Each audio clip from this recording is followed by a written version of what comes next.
When most people think of the Nature Conservancy, they don't think of a forester marking trees and harvesting timber. John Fosgate is tagging trees in Michigan's Upper Peninsula. Trees soon to meet their end by saw blade. Fosgate helps manage the Two-Hearted Forest Reserve for the Nature Conservancy. This is a vast tract of woodlands. It's now a demonstration project to show how a timber harvest will work to benefit everyone. Can you have conservation value in a managed forest too? So the hypothesis is that through utilizing the techniques that we're developing, we can have a healthy, diverse forest and still provide a sustainable source of timber and jobs to the economy in Michigan. The northern forests mean billions of dollars each year from the lumber, wood pulp for paper, even firewood for local residents. Timber cutting is this region's heritage and culture. It goes back 170 years. The timber industry is what gave Michigan and the Great Lakes its first place in history, really. We supplied not only the region, we supplied the nation and we supplied the world. In the mid-1800s, these forests were literally cleared to help build an emerging society and culture throughout the Midwest. Those forests grew back, and those are the same forests that we're trying to conserve today.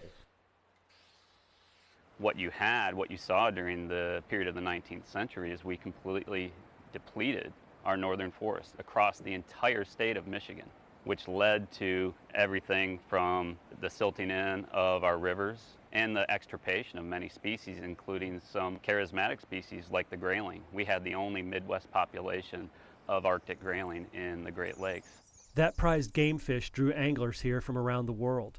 The grayling were last seen in the 1930s. Today, there is a lot more concern for our fish and other wildlife. When we first set about our conservation work on the Two-Hearted River watershed, we quickly realized that road stream crossings pose a significant threat to the health of the watershed. The road stream crossings, not done right, stop fish from migrating upstream. If they can't do that, they can't reproduce. Now the foresters and conservationists are working together to remove those barriers, all within the next 2 years. We'll be one of the first, if not the first, watershed of that size to be completely barrier-free. So all of the road stream crossings in the watershed will have been removed and replaced with crossings that are no longer a barrier to fish migration. We're learning more about the complexities of the northern ecosystem. The forest of today is not the forest we had before.